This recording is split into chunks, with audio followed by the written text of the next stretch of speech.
The Art of the Unbothered, How to Become Untouchable. When someone insults you, they are not just uttering words. They are staging a quiet coup against your mind. They are launching an unprovoked test of your internal sovereignty, waiting to see if you will willingly hand over the keys to your peace. Most people take the bait instantly. They let their blood boil, their chest tighten, and their tongue lash out in defense. They believe that by shouting back they are proving their strength.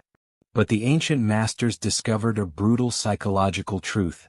To react is to submit. The moment you lose your temper, you have allowed an external force to dictate your internal state. You have surrendered your autonomy. The second you get angry, you have become their subject. 2,000 years ago, the Roman Emperor Marcus Aurelius sat in his military tent, writing thoughts to himself. He ruled the entire Western world, holding absolute power over life and death. Yet, despite his status, he was surrounded by betrayal, political backstabbing, and constant disrespect from the very people he sought to protect. He did not use his legions to execute his critics. Instead, he wrote a rule in his private journal that remains the ultimate shield against malice. The best revenge is to be unlike him who performed the injury. Consider what happens when you decide to return fire with fire. If someone approaches you with mud on their hands and insults on their lips, and you engage them in an argument, you must stoop to their level just to pick up the mud. You have to adopt their tone, use their tactics, and step into their chaos. By the end of the exchange, regardless of who won the verbal battle, regardless of who had the sharper comeback, both of you are covered in the exact same dirt. The philosopher Epictetus took this realization a step deeper. He was not an emperor. He spent his early life as a slave, enduring constant physical abuse and systemic disrespect. He knew true powerlessness, yet he discovered a profound internal freedom. He taught that an insult holds absolutely no power inherent to itself. He said, "Remember that it is not he who reviles you or strikes you who insults you, but it is your opinion that these things are insulting." Think about the physics of it. Modern psychology aligns perfectly with this ancient wisdom. An insult is merely an acoustic wave traveling through the air. It is nothing but vibrating molecules, nothing but noise. It possesses no physical weight, no blade, and no poison. It only transforms into pain when your mind intercepts it, translates it, and attaches your own fragile ego to it. You are the one completing the circuit. If a dog barks at you on the street, you do not feel insulted. You do not demand an apology. You simply understand it is the nature of the dog to bark. Why then do you expect a toxic, miserable person to act against their own toxic nature? To expect them to be rational is to be angry at a stone for being hard.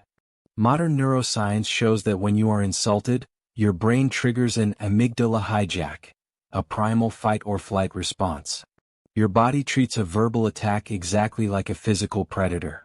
So, how do we override this biology and build unbreakable armor in a modern world full of digital noise and daily disrespect? We use a tool of psychological warfare, the art of the pause.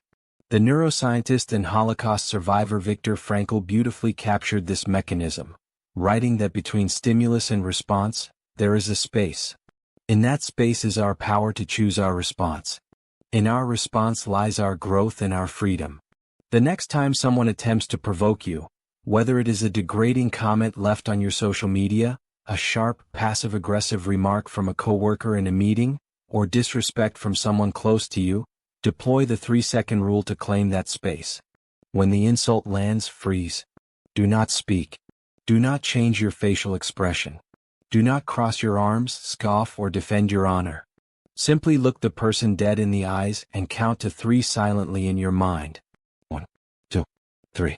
During those 3 seconds, look at the insult not as a weapon designed to hurt you, but as a confession. Disrespect is rarely ever about you.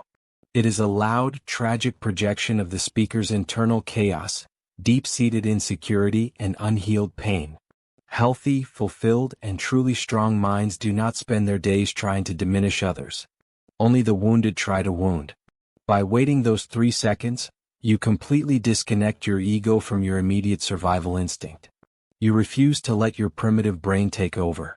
You create a wide, unbridgeable gap between the external stimulus and your internal response. And in that gap lies your absolute freedom. Often you will find that after 3 seconds of total, unbothered silence, the power dynamic completely flips. The person who insulted you will become profoundly uncomfortable.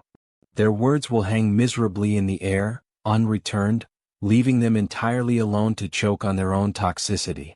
You have won the exchange, not by fighting but by refusing to play a game that was beneath you. Mastering your reactions to external malice is the absolute first step toward becoming truly untouchable.